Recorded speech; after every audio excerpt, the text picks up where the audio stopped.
Welcome to In the Beginning Profiles of the Bible. Today we will be covering Esau, son of Isaac. Esau was the elder twin son of Isaac and Rebekah. In his role in the biblical narrative, particularly within the Abrahamic tradition, his story is recounted in the book of Genesis and is characterized by the themes of sibling rivalry, impulsive behavior, and the consequences of worldly desires. Despite being the firstborn heir of his father's blessing, Esau's impulsive decision and disregard for spiritual matters lead to the loss of his birthright and the blessings of traditionally reserved for the firstborn son. Esau's story begins with his birth, described in Genesis 25:24 through 26. When in her days to give birth were completed, behold, there were twins in her womb. The first came out red and all his body like a hairy cloak. So they called his name Esau. Afterward, his brother came out with his hand holding Esau's heel, so his name was called Jacob. Esau's physical appearance at birth, red and hairy, earns him the name Esau, which may be derived from the Hebrew word for hairy. His brother Jacob, holding onto Esau's heel, is named accordingly. This birth narrative sets the stage for the lifelong struggle between the two brothers, foreshadowing the conflict that will define their relationship. As the firstborn son, Esau is entitled to the privileges and blessings traditionally bestowed upon the eldest son, including the birthright and a double portion of the inheritance. However, Esau's impulsive and short-sighted nature leads him to make decisions to jeopardize his birthright and blessing. In Genesis 25:29 through 34, Esau sells his birthright to Jacob in exchange for a bowl of lentil stew. Once when Jacob was cooking stew, Esau came in from the field, and he was exhausted. And Esau said to Jacob, "Let me eat some of that red stew, for I am exhausted." Therefore his name was called Edom. Jacob said, "Sell me your birthright now." Esau said, "I am about to die. Of what use is a birthright to me?" Jacob said, "Swear to me now." So he swore to him and sold his birthright to Jacob. Then Jacob gave Esau bread and lentil stew, and he ate and drank and rose and went his way. Thus Esau despised his birthright. This impulsive decision highlights Esau's disregard for the spiritual significance of his birthright and his willingness to trade it away for immediate gratification. Esau's actions demonstrate his focus on worldly desires and his failure to recognize the long-term implications of his choices. The consequences of Esau's decision become apparent later in Genesis 27 when Isaac prepares to bestow his blessing upon his eldest son. Rebekah, aware of God's promise to establish the covenantal lineage through her younger son Jacob, devises a plan to deceive Isaac and secure the blessing for Jacob instead of Esau.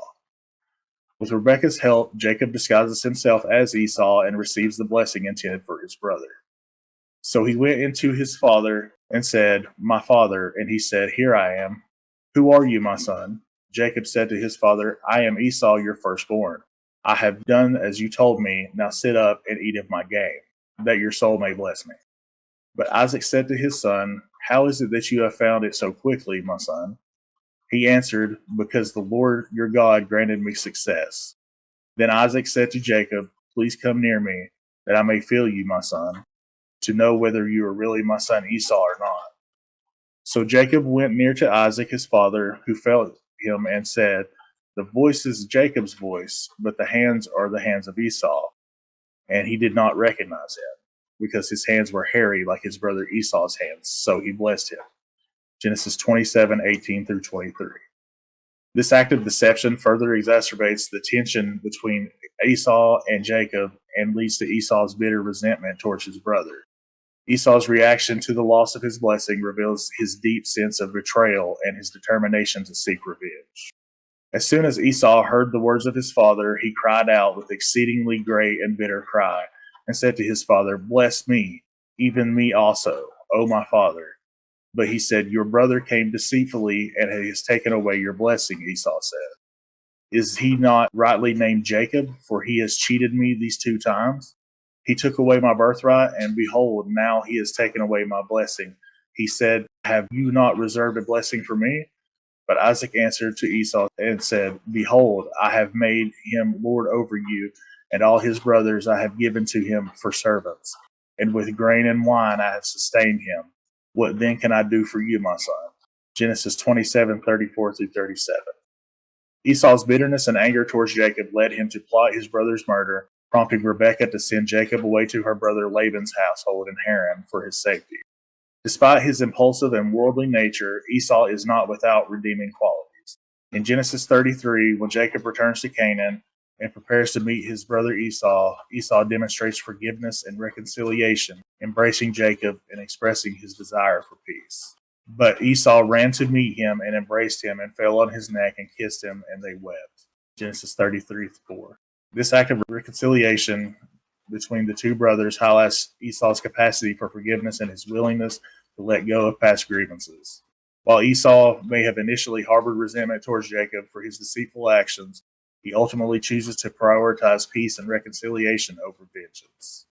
Esau's story serves as a cautionary tale about the dangers of prioritizing worldly desires over spiritual values and the consequences of impulsive behavior. His actions underscore the importance of discernment and foresight in the decision making and enduring consequences of choices made in the heat of the moment. Despite his shortcomings, Esau's capacity for forgiveness and reconciliation offers hope for redemption, restoration, and reminding others of the transformative power of grace and forgiveness in relationships.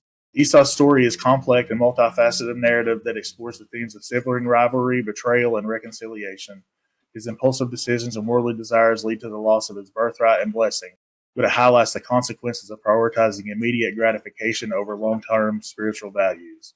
However, Esau's capacity for forgiveness and reconciliation ultimately underscores the redemptive potential of human relationships and the transformative power of grace.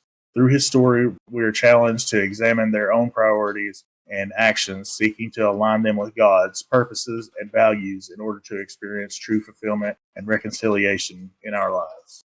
This has been In the Beginning Profiles of the Bible. Today we've covered Esau, son of Isaac. Please hit the like and subscribe button. We hope you enjoyed.